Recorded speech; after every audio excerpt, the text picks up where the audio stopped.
minimal exercise. Now, I do have another handful of radios that I have put away that I take out on the floor out of the roll top and set a little towel down, hook up the coax and the power to it, and run it for a day or two, and I do a couple pages on the ones that have been sitting for, a couple weeks or 2 or 3 weeks or so. But I don't like to let them sit around too long. But the lifeline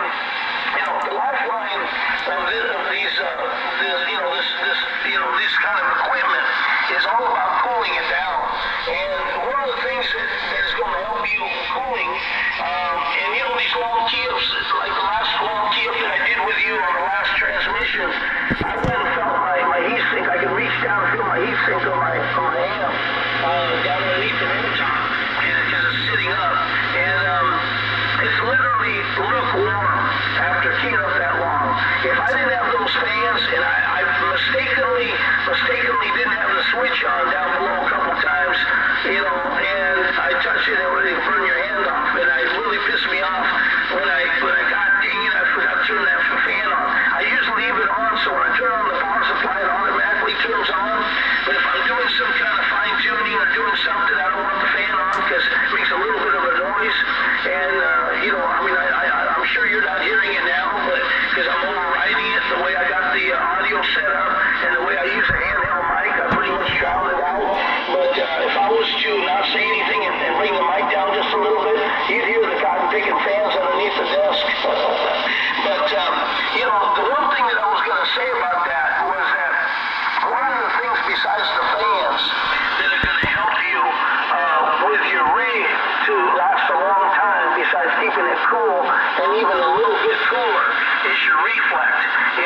If you can concentrate on your output, audio, and SWR, down. Now my SWR is barely even touching a 1.1 right now, and that's full tilt boogie at 200 whiskey. Okay, so I got everything turned wide open, and I'm looking at my SWR on my SWR meter, and when I'm peaking out of audio, it's just coming up just underneath the 1.1. That's how good my SWR is. And so the more you can, keep your antennas and everything tuned real well, fan everything up real good, it's going to last you for decades. And you can key down as long as I do, and it ain't going to phase it. I mean, I can go down there and feel that amp after I unkey this big old key up. It is just lukewarm. I'm looking at my meters. The SWR is barely going up. The wattage is coming up on peaks at about 200. SWR, like I say, it's just barely moving on 100% audio. I'm looking at the modulation meter. It's coming up nice and clear, nice and clean. And what can I tell you, man?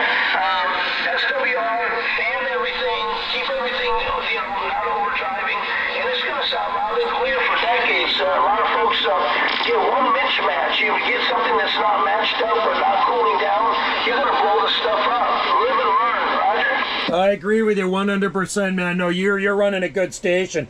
I got a good match on this one too. That's the key. I got the gamma match tuned for these channels really well. And you're literally blasting it. It sounds like you're sitting right next to me, 20 over consistently. So just an amazing station coming in from Santa Barbara. And I do like to have a nice long QSO. A lot of times the Alpha Tango group I'm in, they're out of Italy. They've been around worldwide since 1978. They run these contests where you see how many stations you can work in a day, and I'm not into that stuff because basically you make a contact, you talk to them for 2 seconds, and you move on to try to make another contact. I don't like that. They asked me if I want to go and do one of those contests. I says no, not that's not for me, because I actually like to actually have a proper QSO with somebody, not just another number. Just say, hey, hello, you're doing Q5, yeah, bye, have a great day, and then bye for now. That's what those contests are about. Now, that's why I don't do that. So I'm really enjoying this QSO, and just a pleasure to have a QSO like this. You know what I mean? Absolutely, Joe. Yeah. And 9 Alpha Tango 791 from Henry 2K251, the old skip shooter from the Golden Coast of Southern California, on a rainy day schedule, returning to you, Joe. Yeah, I know, I hear you 100%, brother. I mean, I got to tell you, this is what it's all about. Having good QSOs, talking about whatever other hobbies or projects that you might be working on, like we were talking about, the radios, what we did to them,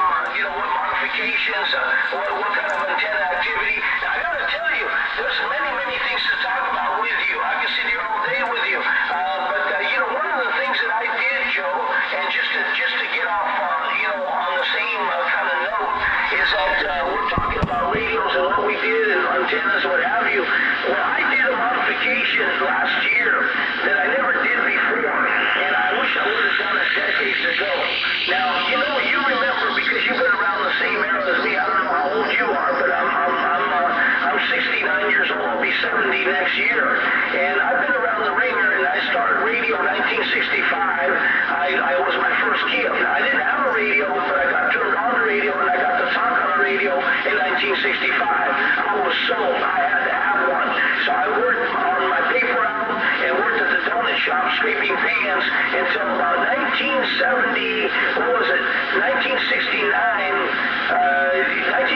or so, somebody gave me this ABC radio. It had just ABC. It only had 4 channels, right? And, it was a crystal. It was a crystal radio, right? And on the back it said what A channel was, B channel was, C and D. What they put in there for crystals on the transmit receive crystal, right? Okay, so back in the day, the radio, somebody gave me that, and it was such a funky little radio. I didn't know what the hell. I just figured, hey man, I've been talking about it, I've been raving about it, and somebody said, oh here, you can have this as an old CB radio here. I said, oh that's a CB radio? Because the radio that I first talked on, it was in a friend of ours, Jeep. It was one of those Toyota Land Cruisers, these that had a big winch on the front with KC lights and everything. He took us, he's a friend of ours, took us up to Pismo Beach, up to the north of California, just a little ways away from Santa Barbara, a few miles up. It's the Pismo Beach dunes to go go in the dunes in the four-wheel drive in the Jeep. Well, he had a 102-inch stainless whip, and he had a 23-channel Johnson AM crystal radio, right? And I didn't know what the hell it was. I didn't even think about it at first until we got up, we went through Pismo Village. So we have to go through Pismo Village down to the beach and go up the beach and then over to the dunes. We were half an hour back into the dunes, way up in these dunes, on top of the dune. And then we sat there looking over the view, looking out towards the ocean from way up on this dune, and I look down and I see this microphone with a 30 cube, and this microphone hanging there is a little box, and I said, hey Trig, the guy, a friend of ours was named Trig. I was sitting in the front seat passenger, and I go, hey Trig, what is that? What is that for? What is that thing over there? He goes, oh, that's Mike, that's a CB radio. I said, oh, no kidding, that's a CB radio? I said, what do you do with that? And he goes, oh, you talk to people. I said, what? This is 1965, for God's sake, right? And I'm just going, do you talk to people? I was like dumbfounded. You could actually talk to somebody out of your car here, where we are right here? He goes, oh, yeah. He says, Henry, see that knob on the left-hand side? Just grab that knob and turn it to the right. It'll click it on, turn it on. You'll probably hear somebody talking. I said, really? Okay. So I reached over and turned it on. Bam! The people were just blasting. He got it, and I saw channel 19 on there. It said channel 19.